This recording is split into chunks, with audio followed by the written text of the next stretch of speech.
All right, the Michelin Men driving an empire. Sounds pretty interesting. I mean, most everybody knows Michelin tires. Oh, wow. There's a lot of, oh, look at this. This is what I'm talking about. Oh, wow. There's a lot of little chapters. we might, excuse me, we might be able to get through an entire chapter.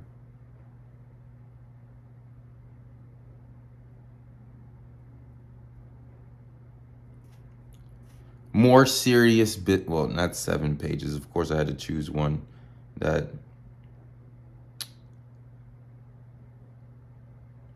let me see if I can find one smaller. Yep. Here we go. This is a shorter one, so we're going to get through it. The Brothers The Brothers Miraculous, page 16.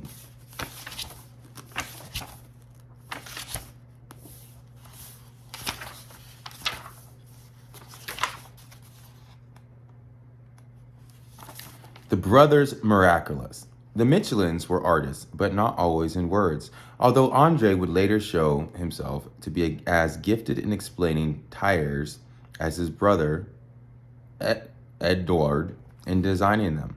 But if Andre ever said anything about his first impressions of Clermont-Ferrand, the utterance has been lost. It happens that in 1886, the very year that Andre settled in that town temporarily, as we now know, and he did not,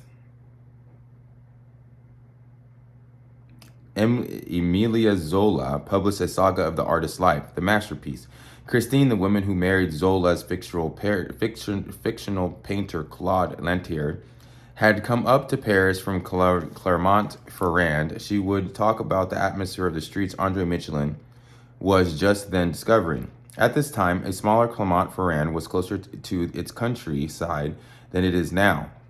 Mountains, yes. There were mountains on the one side, which you would find at the far end of the streets. Remember Zola's heroine? While on the other side, down other streets, there were fields as far as you could see. Of course, Christine must speak of that strange eruption in the landscape called the Puy de Dôme, quite round, looking like a hump.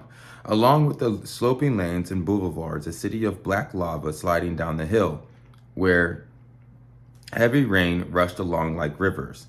A contemporary guidebook is no less expressive than Zola's heroine, placing the town atop a mount and the edge of a vast half-circle formed by the volcanic peaks of the Agorine. Okay,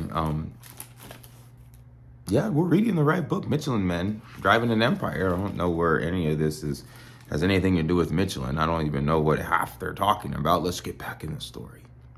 Today, we should say that 33-year-old Andre Michelin, when he took up quarters in Clermont-Ferrand to see what could be saved of the lavishing family business, was overqualified.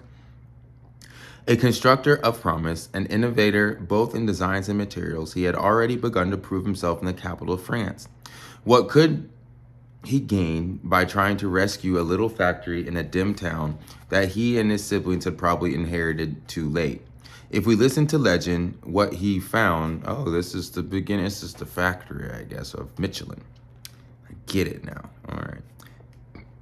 Excuse me. What he could gain by trying to rescue a little factory in a dim town that he and his family siblings had probably inherited too late. If we listen to legend, what he found on entering the little plant was a stack of bills and an ominous warning to pay them. A reduced team of workers had stayed on, but had not received their wages in months.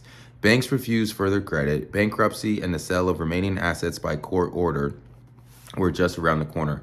Andre did get the machinery running again, and it is likely that after the sophistication of his metal work plant up north, he found the possibilities of Clermont-Ferrand paltry and determined to focus on what the family's white elephant did best, and few others understood, making things out of rubber. Perhaps the most successful of the innovations that came in his brief reign was a rubber brake shoe for horse-drawn carriages. Very interesting. It was christened the Silent, since it made business sense to use an English word when one wished to suggest industrial progress. Michelin's advertising, and from what we know of Andre's subsequent activity, we can be sure that he created it. Guaranteed users of the new brake of totally noiseless ride. Everybody knows the disadvantage of iron brake shoes, the strong smell of heated metal, that irritating screech of iron against iron, which in the end proves exhausting. He had become used to this we had become used to this and hardly pay attention anymore. But its absence will be most appreciated. The Michelin style, direct, often imperative, always logical, addressed as it was to thoughtful users of new machines, was born. Advertising was also a way to put forward the new company name, now a Michelin and Shai, thereby associating the family with the innovation. The brake shoe was ready for the 1989 World Fair, or 1889, excuse me, World Fair, during which Gustav Eiffel unveiled his bizarre ironwork towering, dominating the expedition's pavilions along the Seine.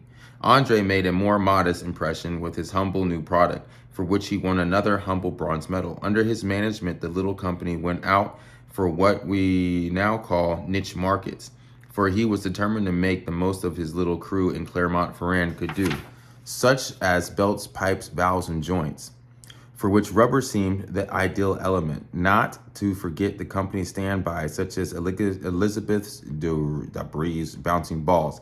In the end, Andre himself was the problem. For all his dynamism, his openness to the future, his proven ability to do the most with little, he could not make a success of Clermont from Paris, and Paris was where he preferred to be. But the choice of his successor could not have been odder.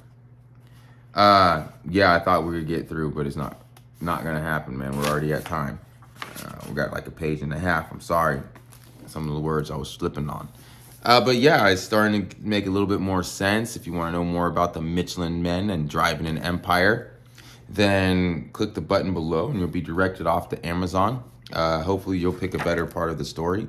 Most of it was just kind of fantasy land, and I didn't get into the story too much, so I apologize for that. But yes, again, the Michelin Men, learning how we were basically driving Michelin, the Michelin tire, the Michelin Man, right? I thought they were German, but I guess they're French. Anyways, see you soon and enjoy the book. Let me know what the book is like. See if you liked it. Maybe it was much more intense. Let me know after you buy it. So click the link, buy the book, then send me a message. All right, have a good one. Bye.